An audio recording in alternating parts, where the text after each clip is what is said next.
Okazało się, że nie tylko my tu w studiu potrafimy liczyć do 4, również Bernard Marguerite, który jest przy telefonie, wykazał się tą umiejętnością. Dzień dobry, panie redaktorze. Tak, jeszcze potrafię do tego stopnia. To jest niebywałe rzeczywiście. No, witam serdecznie i życzę dobrego roku wszystkim. Na pewno ten rok będzie lepszy niż się zapowiada. Czy myśli pan, że wszyscy politycy posiadają taką umiejętność? Jaką umiejętność? Liczenia do 4. No to nie wiem, czy to wystarczy, żeby być dobrym politykiem, a dobrym dziennikarzem to się okaże. To jest tak, gdybyśmy popatrzyli na rok 2020, to który z polityków zyskał pana największe zaufanie? Który był najważniejszy w tym 2020 roku? To jest bardzo trudne pytanie. To muszę się chwilę zastanawiać nad tym. Ja bym jednak wiem, że to jest banalne, z jednej strony niepopularne, u innych z drugiej, ale wybrałbym jednak Jarosław Kaczyński. Bo Miałem taki zły sen tam kilka dni temu i mój sen, to był koszmar właściwie.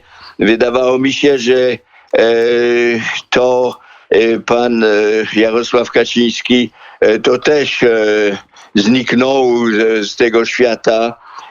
Jego nie było i mielibyśmy już też od 2015 roku ten sam system. I widziałem, gdzie bylibyśmy teraz, gdzie nie tylko 2/3 przemysłu polskiego byłby w rękach kapitału zagranicznego, 80% mediów i tyle banków i tak dalej, ale że korupcja byłaby wszędzie, że już Polska byłaby na kolanach, jakąś kolonią tutaj zwasalizowaną, nie tylko Brukseli, ale Berlina i tak dalej. No i na szczęście to się obudziłem tutaj w Płoccie i chwila była potrzebna i byłem, Jarosław Kaczyński jednak dzięki Bogu został z nami i mamy zupełnie inną sytuację teraz w tym kraju. Tego o Donaldzie Trumpie powiedzieć nie można. Przestanie być prezydentem już za 9 dni. Jak pan patrzył na te ostatnie zdarzenia w Waszyngtonie? Szczerze mówiąc, miałem mieszane uczucia, bo te oskarżenia prezydenta Trumpa o to, że nie do końca może te wybory były uczciwe, myślę, że to nie tak łatwo odrzucić. To trzeba byłoby jednak głębiej tutaj zbadać sprawę. Na przykład to co się działo z tym głosowaniem pocztą. Chciałbym mieć pewność, że ludzie nie głosowali czasem 2 razy i pocztą i osobiście. Bo to są bardzo, bardzo dziwne, zabawne wyniki, kiedy w wielu stanach jednak różnice były bardzo niewielkie. Więc to z drugiej strony to, co się działo oczywiście na Kapitolu, to jest pożałowania godne. Tutaj nierespektowanie, tutaj godność parlamentu, to jest też rzecz absolutnie nie do wybaczenia. Zresztą, jeżeli to się dzieje czy w Paryżu, czy w Warszawie, czy w Waszyngtonie. W Waszyngtonie to przybrało tutaj miarę, bo to rzeczywiście to był bardzo jaskrawy i tragiczny. Ale jak sam prezydent Trump powiedział, to była niska klasa, że tak powiem, jego zwolenników. On takie słowa zresztą sam używał i przyznał. Ale z drugiej strony to naprawdę to nie tylko ci ludzie tutaj głosowali na niego, ale 77 bodajże milionów Amerykanów, więc to jest bardzo wielka grupa ludzi w kraju, który jest bardzo mocno podzielony. i to nie będzie łatwo tutaj naprawić. Ubolewam, spędziłem kilka lat w Stanach, bardzo lubię ten kraj. Moja córka tam jest na Stanfordzie i tak dalej. Jest bardzo dużo więzi i sytuacja jest absolutnie tragiczna. Nie tylko z powodu oczywiście pandemii, ale również z powodu po prostu sytuacji społecznej. No i braku jedności zupełnie, braku nawet porozumienia. To jest kraj, który niestety dryfuje. I obawiam się, że podczas prezydentury pana Bidena to nie będzie lepiej oczywiście. Zresztą nawet podczas kampanii różne dzienniki światowe pokazały tutaj różne sceny, które wyraźnie pokazują, że on nie jest w pełni sił i fizycznych, i mentalnych. No więc trudno w tym okresie, kiedy sytuacja jest bardzo napięta, tragiczna i tak dalej.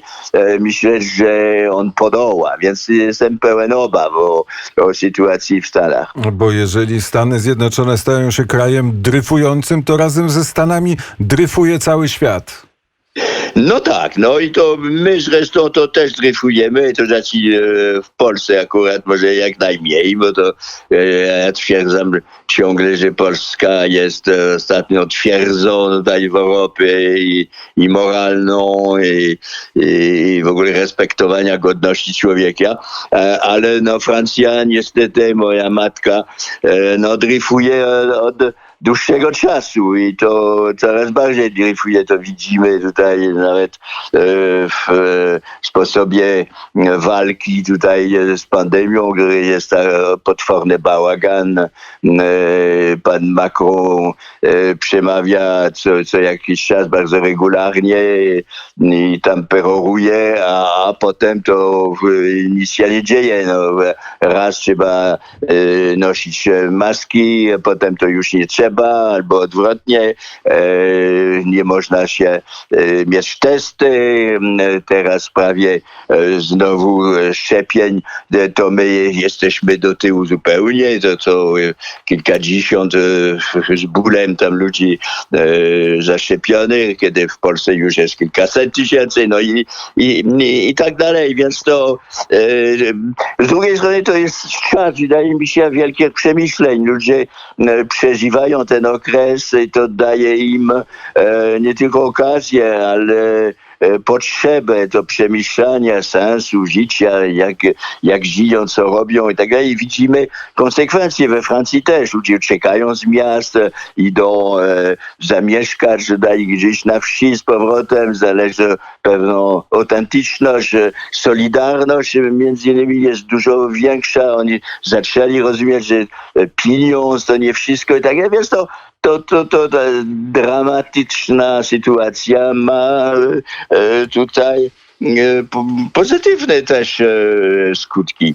Zresztą nawet prezydent, to sam pan Macron niezawątnie powiedział, że sytuacja po pandemii nie może być taka sama, jak była przed i że to trzeba będzie odbudować tutaj w ramach tam wielkiej Europy samodzielność Francji w dziedzinie właśnie ekonomii czy zdrowia i tak dalej. No więc można było tutaj myśleć, że to pan Morawiecki mówi, a nie prezydent Francji, który był podporą neoliberalizmu do niedawna. Więc to rzeczy tutaj z jednej strony są tragiczne, a z drugiej zapowiada się, że będzie lepiej, tak jak powiedziałem na początku. A nie, panie redaktorze, nie zapowiada się wielki reset. To są taki termin, który staje się coraz bardziej popularny. Nowa koncepcja ekonomii świata, w którym słowo sprawiedliwość społeczna będzie odmieniana przez wszystkie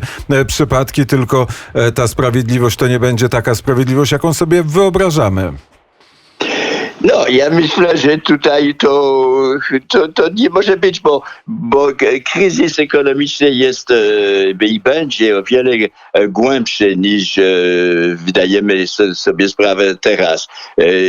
Ja widziałem tutaj analizy pewnego tutaj speca, który mówi, że właściwie to trzeba będzie 15 lat. 15 lat, aby po prostu odbudować sytuację gospodarczą Europy Zachodniej. No więc jeżeli tak, to ślady tutaj utarte, tak jak było przed tym, to widać, że po prostu się nie nadają. To trzeba wymyśleć, a ja myślę, że tutaj to można wrócić do wielkich zasad, do moralności i duchowych, ale i też nawet gospodarcze, że tak powiem, to jak nasz święty Jan Paweł II powiedział, no to trzeba umieć połączyć gospodarkę rynkową z sprawiedliwością społeczną i z solidarnością. No wielkie, piękne polskie słowo i bez powrotu do tego, no to po prostu nie ma nadziei, nie ma przyszłości ani dla Polski, ani dla Francji, ani w ogóle dla Europy. Więc ja myślę, że pod presją tutaj wydarzeń, a również pod presją tutaj zmiany świadomości milionów ludzi i również dlatego, że są jeszcze kraje, które nie utracili wizji godności człowieka i swój szacunek dla moralności i dla tutaj wartości duchowych, tak jak Polska. I bardzo liczę tutaj na przykład i inspiracją od strony polskiej. To zawsze liczyłem i teraz jeszcze bardziej niż kiedykolwiek. To jest czas dla Polski. Ponieważ dawno nie rozmawialiśmy publicznie na antenie Radia Wnet, to pytanie o pandemię. Czy ta pandemia jest w pana przypadku takim momentem wielkiego strachu przed koronawirusem? Czy uważa pan, że rządy zamykające całe gospodarki postępują racjonalnie, czy też nie? No, wydaje mi się, że tutaj nie ma dobrej recepty, bo jeżeli patrzymy na przykład na liczby, no to Szwedzi na przykład to absolutnie nic szczególnego nie zrobili, to nie było tutaj zamykania ludzi w domach i tak dalej, ale wynik ich jest zupełnie podobny jak w krajach Europy Zachodniej, którzy tam trzymali ludzie w domach z maskami i wszystkimi, zatrzymali gospodarkę. No więc nie ma dobrej recepty. Tak czy owak, chyba że to są Finowie. No, Finowie mają dużo lepsze wyniki. No, jakieś około 100 osób zmarłych na 1 milion mieszkańców, kiedy we Francji jest ponad 1000. No więc Polska jest gdzieś po środku. No więc, ale dla mnie to nie było innej możliwości niż jednak dbać o zdrowiu ludzi. A jeżeli szanowny redaktor pyta o moją sytuację, no to ja mieszkam w Zalesiu Górnym. Jestem, jak mówię, od dawna swego rodzaju chłopodziennikarzem, więc jest mi na tej wsi naszej zupełnie dobrze. Mam czas do myślenia, a poza tym to już przeżywałem, że sobie sporo lat i więc gdyby Pan Bóg chciał mnie wzywać, no to nie byłbym specjalnie zdziwiony, ale no chciałbym jeszcze trochę, bo wydaje mi się, że mam jeszcze parę rzeczy do zrobienia na tej ziemi, na tej Polsce. I zdrowia życzymy, panie redaktorze. Bardzo serdecznie dziękuję za rozmowę. Merci beaucoup. Kłaniam się. Wszystkiego najlepszego. Trzymajmy się. Bernard Marguerite, dziennikarz był gościem popołudnia w Wnet.